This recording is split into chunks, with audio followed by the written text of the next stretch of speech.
पक्षाच्या कार्यालयाला पण भेट द्या. मला खूप माझा काही कार्यक्रम आहे. मला दुपारपर्यंत बीडमध्ये थांबायचं, दुपारनं पुन्हा पुण्याला जायचंय, पुण्याच्या पण घ्यायच्या, कारण अधिवेशन केंद्र सरकारचं सुरू होत आहे आणि खासदार लोकांना तिथं जावं लागतं. त्याच्या आत मला या सगळ्या मीटिंग संपवायच्या होत्या आणि मी लवकरच राज्याच्या सगळ्या मीटिंग त्या जिल्ह्याला उद्याच्या अर्थसंकल्पामध्ये साधारण त्याबद्दलचं बरंच काही काम करावं लागतं. थोडंसं या सगळ्या कामाच्या मध्ये मी सध्या आहे. आज इथं आल्यानंतर ज्या प्रेमाने तुम्ही सगळ्यांनी स्वागत केलं त्याबद्दल मी आपल्याला सगळ्यांना धन्यवाद देतो. आपल्या सगळ्यांचे मनापासून आभार मानतो. कालच्या लोकसभेच्या निवडणुकीच्या विधानसभेच्या निवडणुकीच्या निमित्तानं 6 विधानसभा मतदारसंघात साहित्य संघाला महायुतीचे येणं गरजेचं होतं. तशा पद्धतीची परिस्थिती पण होती, परंतु दुर्दैवाने बीड शहरातली जागा काउंटिंगला सुरुवातीला अनेक वेळा पुढे असताना नंतर मागं पडली आणि डॉक्टर योगेश तिथं पराभूत झाले. बाकीच्या 5 ठिकाणी महायुतीचे उमेदवार निवडून आले. त्या भागातल्या सगळ्या माझ्या महायुतीच्या कार्यकर्त्यांचं, मतदारांचं, सगळ्या सहकारी मित्रांचं मी मनापासून अभिनंदन करतो, मनापासून कौतुक करतो.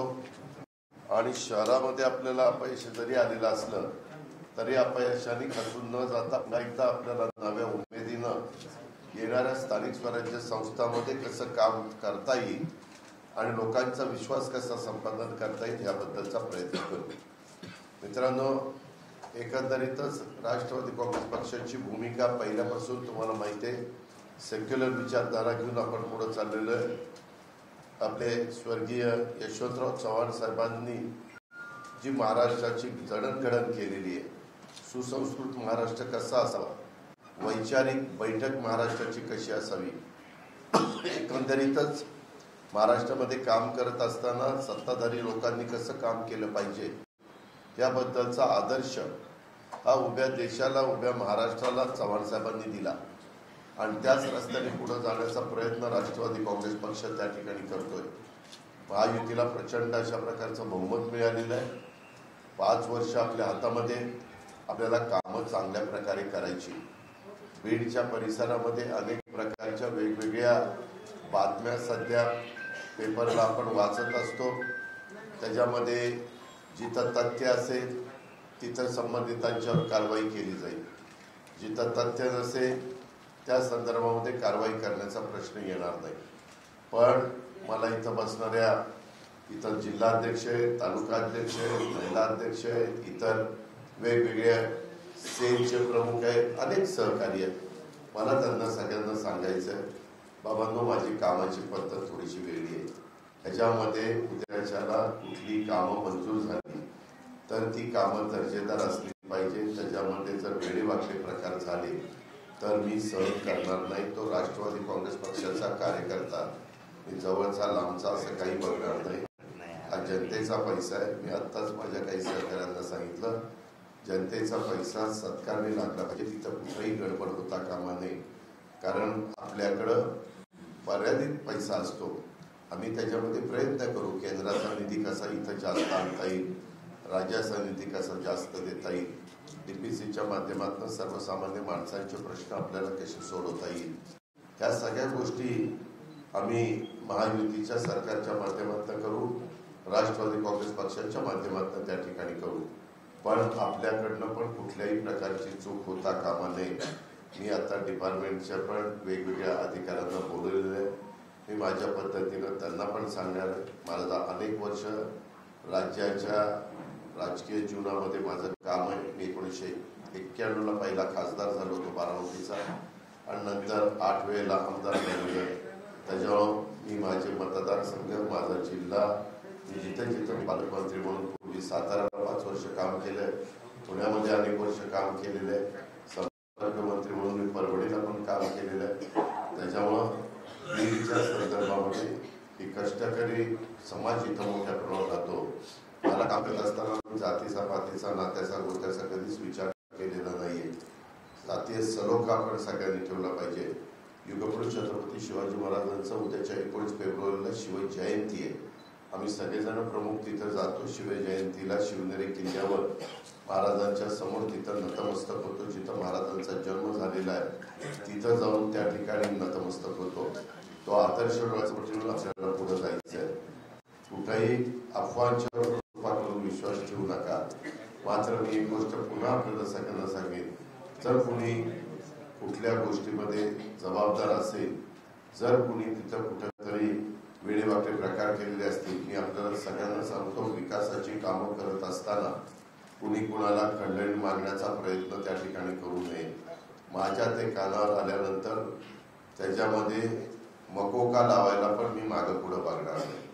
मी कुठल्याही टोकाची भूमिका घेईन. मी आधीच देवेंद्रला सांगितलं होतं की मला इकडचं देत असताना त्या संदर्भामध्ये सगळ्यांनी चांगल्या कामाला साथ दिली पाहिजे. त्याच्यात कुठलंही मी अधिकारी पण बघणार आहेत. काही अधिकारी इथं बरेच वर्ष आलेले आहेत, त्याच्यामध्ये पण मी दुरुस्ती करणार आहे. मी सुरुवातीला सांगितलं मी भेदभाव करत नाही, पण ज्या चुकीच्या पद्धती पूर्वापार चालत आलेल्या आहेत त्याला कुठंतरी आळा घातलाच गेला पाहिजे. जर चालत आलेले असतील तर पुढे त्याच्यामध्ये मी म्हणेल ते, कारण आम्ही बघतो कधी कधी टीव्हीला वगैरे दाखवलं जातं चॅनलला, कुणी रिव्हॉल्वर काढतं, वर काही रिव्हॉल्वर उडवतात, कुणी इतर रिव्हॉल्वर वगैरे लावून फिरतात. मी डिपार्टमेंटला सांगणार आहे, जे कुणी वर रिव्हॉल्वर वाहून फिरेल त्याचं लायसन्स कॅन्सल करायचं. रिव्हॉल्वर हे तुमच्या स्वसंरक्षणाकरता किंवा तुम्ही वस्तीवर राहत असेल तर 12 बोर किंवा सिंगल बोर जे काही तुम्हाला घ्यायचं आहे ते तुम्ही घरामध्ये ठेवले पाहिजे. तिथं त्याचा वापर त्या बाबतीमध्ये केला पाहिजे. हे जे रीळ तुमचे बनतात ना, ते पण मी खपून घेणार नाही. मी सगळ्याला नियम सारखा लावणार आहे. त्याच्यामध्ये कुणाला मला टार्गेट करायचं नाही, परंतु बदल झाला पाहिजे हे मलाही जाणवलं पाहिजे, इथल्या सर्वसामान्य नागरिकांना पण जाणवलं पाहिजे. इथल्या लोकांनाही कळलं पाहिजे की नाही बाबा ह्याच्यामध्ये बदल होतोय. आणि मी पुन्हा राष्ट्रवादी काँग्रेस पक्षाच्या कार्यकर्त्यांना सांगतो, महिला मंडळींना सांगतो, सगळ्या माझ्या तरुण कार्यकर्त्यांना सांगतो, वडीलधाऱ्यांना सांगतो, आपलं स्वतःचं चारित्र्य स्वच्छ ठेवा. आपली प्रतिमा जनमानसामध्ये चांगली ठेवा. चुकीच्या प्रवृत्तीची लोक आपल्या आजूबाजूला अजिबात राहता कामा नये. त्या संदर्भामध्ये पण काळजी सगळ्यांनी त्या बाबतीमध्ये घ्या. उद्याच्याला कुठल्या बाबतीमध्ये मला जर कळलं तर मी पोलिसांना आत्ताच तिथं सांगणार आहे, राजकीय हस्तक्षेप पोलीस लोक करत असताना मी होऊन देणार नाही. महायुतीच्या कुणाकडनंच होऊन देणार नाही. मी देवेंद्रजींना, एकनाथरावांना पण विनंती करणार आहे की बाबा तिथं आपण अन्याय कुणावर होऊन द्यायचा नाही, परंतु त्याच्यातनं कुणी भरडला पण जाता कामा नये. पण जो तुमच्या माझ्या जवळचा असेल तो चुकीचं वागत असेल आणि हे 9चे 9 दिवस नाही, हे सातत्य पुढे राहिलं पाहिजे. पुढच्या वेळेस येताना कामाच्या तयारीने मी आल्यानंतर जी काही कामं वेगवेगळ्या भागात चाललेली आहेत त्याची पाहणी करेन. आज मला काही लोकांनी निवेदन दिलेले, त्या निवेदनाची मी नोंद घेईन. त्याच्या संदर्भामध्ये तुम्ही ते 25-15 अमके तमके 10 लाख द्या, 5 लाख द्या, ह्या चिरीमिरी वाटायला मी तिथं आलेलो नाहीये.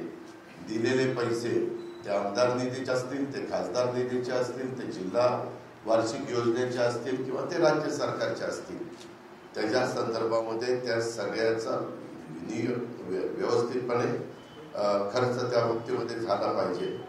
आता जे काही स्टेटमेंट कुणाकुणाची चाललेली आहे त्याच्यात किती तथ्य आहे, किती सत्य आहे, किती असत्य आहे, त्याच्याबद्दलची चौकशी त्या ठिकाणी करून प्रत्येकाला आपली भूमिका मांडण्याचा अधिकार घटनेचे शिल्पकार डॉक्टर बाबासाहेब आंबेडकरांनी दिलेला आहे, संविधानाने दिलेला आहे, कायद्याने दिलेला आहे आणि घटनेने दिलेले आहे. त्याबद्दल दुमत कुणाचंच असायचं कारण नाही.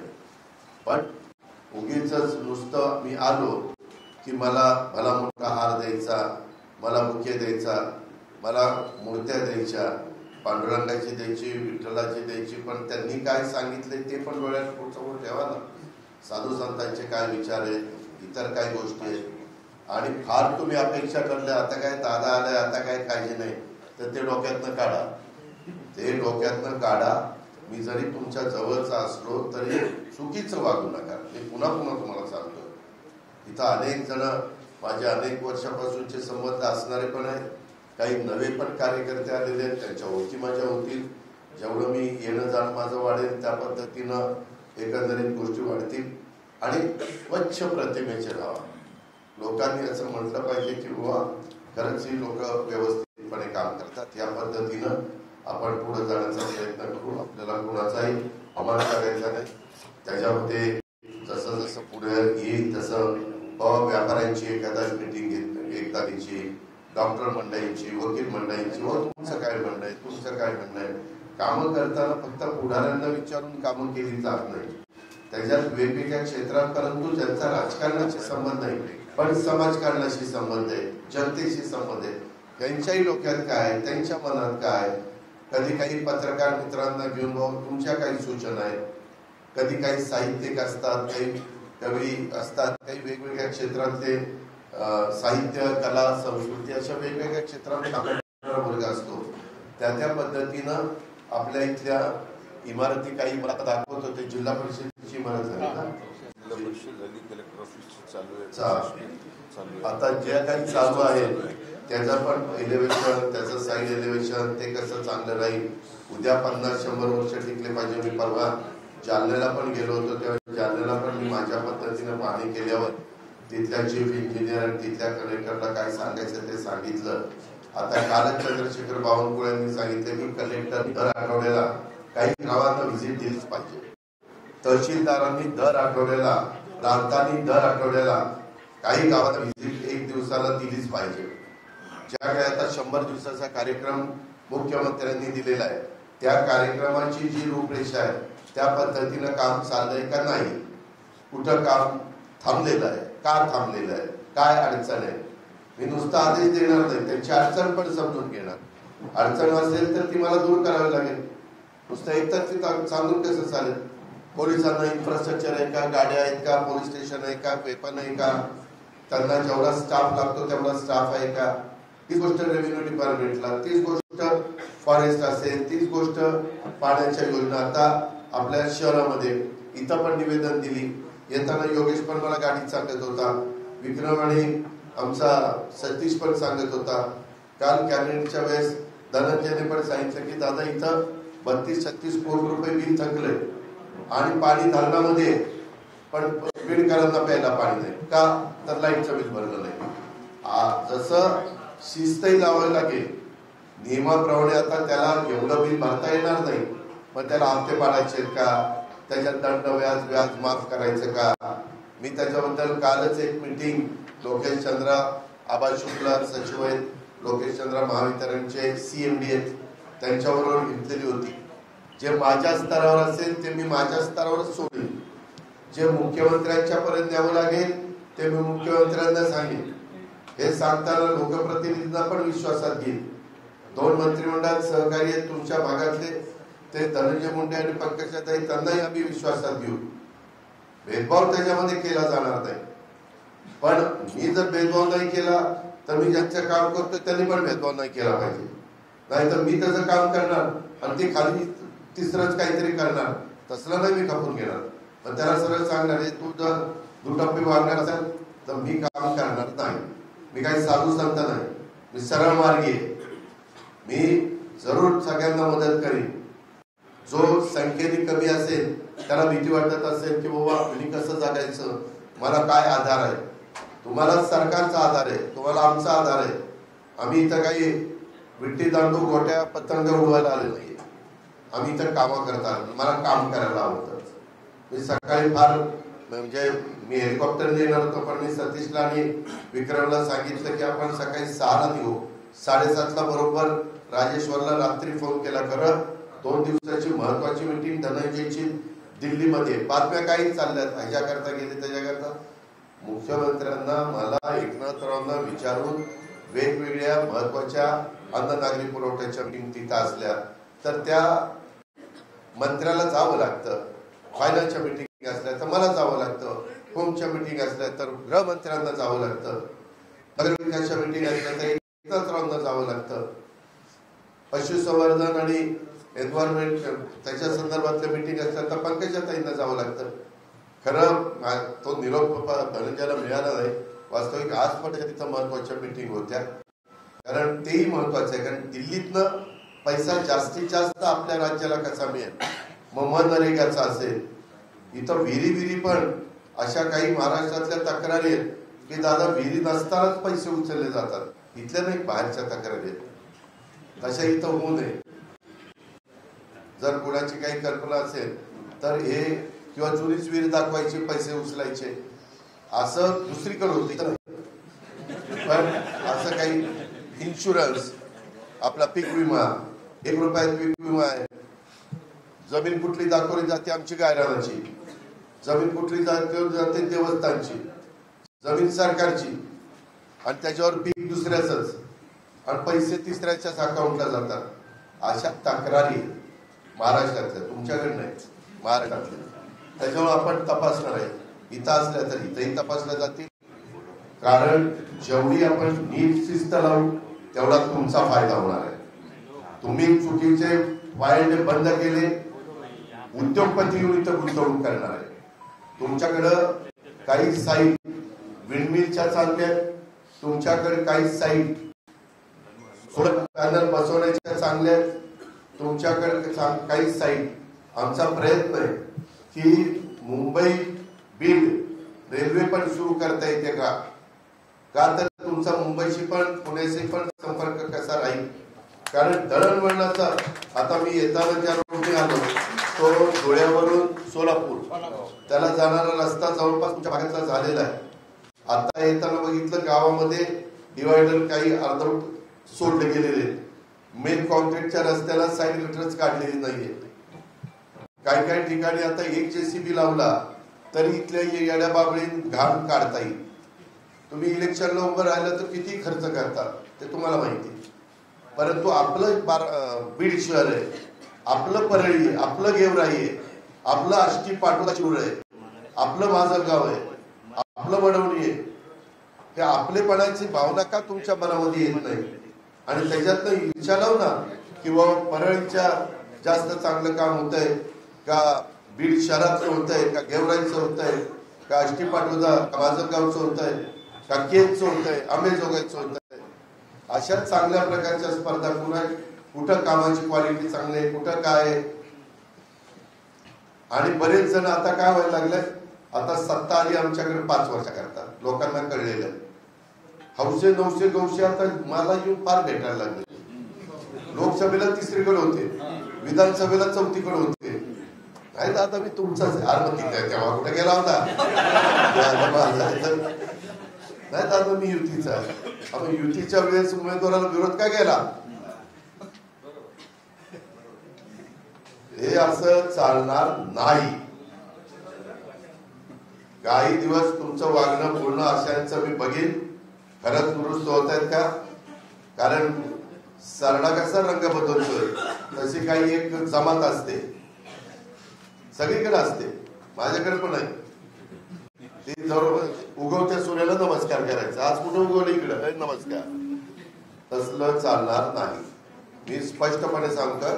परत राजेश्वर मी तुझ्या देखत सांगतोय, लोकप्रतिनिधींच्या देखत सांगतोय. उद्याच्याला परत कुणी आलं नाही दादा एवढ्या वेळेस पांघरून आला पांघरून फाटून गेले माझं. एवढ्या वेळेस पदरच राहिला नाही आम्हाला. असलं अजिबात चालणार नाही. तुम्ही तुमच्या कार्यकर्त्यांना पण खाली सांगा, नको बाबा आता उगीच आपलं स्वतःसारखं सरळ वागूया, चांगलं वागा. मी तुमच्या मागे पूर्ण ताकद उभी करेन, तुम्हाला कुणाला वाऱ्यावर सोडणार नाही. पण तिथं वागला तर तुम्हाला कारवाई केली जाईल. तुमच्यावर जे काही शासनाचे नियम आहेत त्या पद्धतीने कलम लावली जातील.